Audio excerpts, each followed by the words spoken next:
Et on se retrouve en direct sur le plateau de TV Finance. La Bourse de Paris démarre sa séance et comme tous les lundis, on va s'intéresser ce matin au CAC avec Jean-Louis Cussac. Bonjour. Bonjour. Vous êtes dirigeant et fondateur de Perceval Finance Conseil. Cette côte parisienne a signé une 5e semaine consécutive de hausse. Le record absolu du 26 février dernier, 8642 points, on le rappelle, n'est plus si loin et l'apaisement se poursuit sur l'indice. Ouais, mais comme on le voit sur ce graphique, là, vous voyez, là, j'ai bien indiqué mars-avril 2024 et on est légèrement au-dessus. Donc, vous voyez, on fait quand même du surplace depuis un certain temps. Alors, il y a eu des trous d'air aux différentes crises on va dire, crises de nerfs de Trump.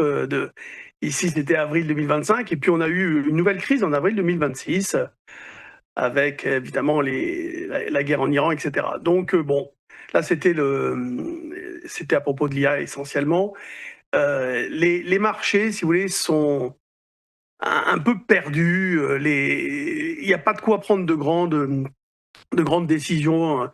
Et c'est pour ça qu'on fait des phases de surplace extrêmement longues, parce que tout peut évoluer à toute minute. Vous voyez, vendredi, samedi, on a l'impression que tout allait plutôt bien se passer. Enfin, en tout cas, les optimistes le pensaient.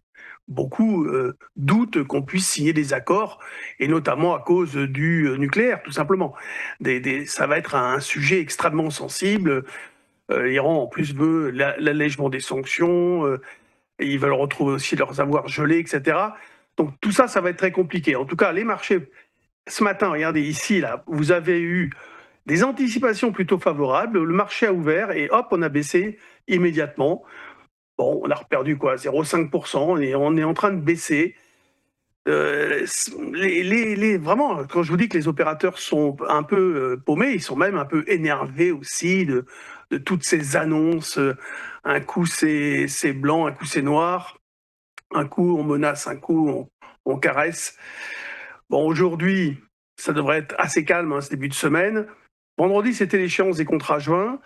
À New York, c'était le jeudi, puisque vendredi, c'était férié. Aujourd'hui, vous avez un petit dividende sur STM. Alors maintenant, le petit STM ne pesait rien, hein, il y a quelques semaine. Mais c'est vrai qu'STM, maintenant, pèse 2,3% du CAC 40. C'est pas mal. C'est pas mal du tout, puisqu'elle a gagné simplement 200% depuis le début de l'année. Donc évidemment, son poids dans l'indice a suivi. Donc il y a un dividende aujourd'hui. Mais ça affecte le CAC 40 de rien, hein, 0,2 points. C'est quantité négligeable. Par contre, vous aurez Total le mardi 30 juin, on a un petit peu de temps. Là, c'est le prochain dividende. On a donc une volatilité implicite qui tourne autour de 14. Et l'état d'esprit, c'est plutôt, on cherche des points d'entrée à l'achat. Donc, vous voyez, c'est toujours à peu près la même chose. Aujourd'hui, par exemple, on pourrait considérer que les points d'entrée à l'achat, si je prends ce graphique du CAC 40 dans la journée, hein, vous voyez là, c'était le lundi 15 juin. On est toujours dans cette zone. Un coup un peu avec des petites baisses, des petits rebonds, des petites baisses, des forts rebonds quand même. Et puis là, on revient au milieu de la zone. Donc la zone d'achat a commencé. Ce qu'on peut être amené à faire, c'est attendre un signal technique, se dire que là, il y a une zone de double appui et que 8425, c'est un niveau d'achat sur repli intéressant. On n'est pas pressé, on peut très bien attendre un peu. Moi, je me suis mis à 13 pour l'instant, mais pourquoi pas payer maintenant, il n'y a pas de souci. En revanche, tout à l'heure, j'ai vraiment de la chance, je m'en suis rendu compte juste avant de passer donc à l'antenne. J'avais passé un ordre à 63 et j'ai été exécuté, puisqu'on a fait 65. Donc ce que je vais être amené à acheter dans cette zone, je vais essayer de le revendre tranquillement. Je ne fais pas de stratégie directionnelle, puisque le marché, même s'il fait des beaux mouvements, mais le marché ne prend pas de direction marquée, ancrée. Donc, et je ne vois pas comment il pourrait en prendre une, sauf peut-être à la baisse si jamais il y avait une forte déception sur les accords entre l'Iran et les États-Unis. Bon, pour l'instant, il y a vraiment cet état d'esprit à se dire on va chercher des bonnes affaires. Alors, il y en a de moins en moins, c'est compliqué sur les actions. Aujourd'hui, les écarts sont assez modestes. Ce que je m'aperçois en regardant mes écrans, c'est qu'on a encore les entreprises de services numériques, les ESN, qui qui sont vraiment fracassées depuis quelques jours. Elles sont pas très en forme aujourd'hui puisque c'est encore Alten qui perd 2,26, Planisphère 2%, Atos perd 1,2, oui. Ce sont vraiment les trois plus fortes baisses du groupe A. Et bon, c'est quand même quelque chose qui n'est pas formidable pour le secteur. Donc là, vous voyez, on baisse un peu à 13,5. Moi, je suis placé, donc peut-être, je ne sais pas si vous l'entendrez, je ne sais pas si j'ai mis le haut-parleur là-dessus, mais en tout cas, c'est mon premier niveau d'achat sur repli. Que dire de plus? Beaucoup de patience. Il faut beaucoup de patience. Il faut s'attendre à tout. Avec des vols implicites à 14, c'est pas très important. Ça reste raisonnable par rapport aux enjeux. Donc, je pense qu'on peut se servir des options à l'achat pour envisager de se couvrir, notamment sur les achats. Bon, on peut prendre des options de vente avec des échéances un petit peu longues, entre guillemets. C'est-à-dire, si on travaille sur le CAC, on peut prendre l'échéance du mois. Il y a que là qu'il y a un peu de volume, qu'on arrive à trouver de l'intérêt. Sinon, aller se couvrir sur l'Eurostoxx. Et puis, on achète, on vend. Vraiment, on travaille sur opportunité.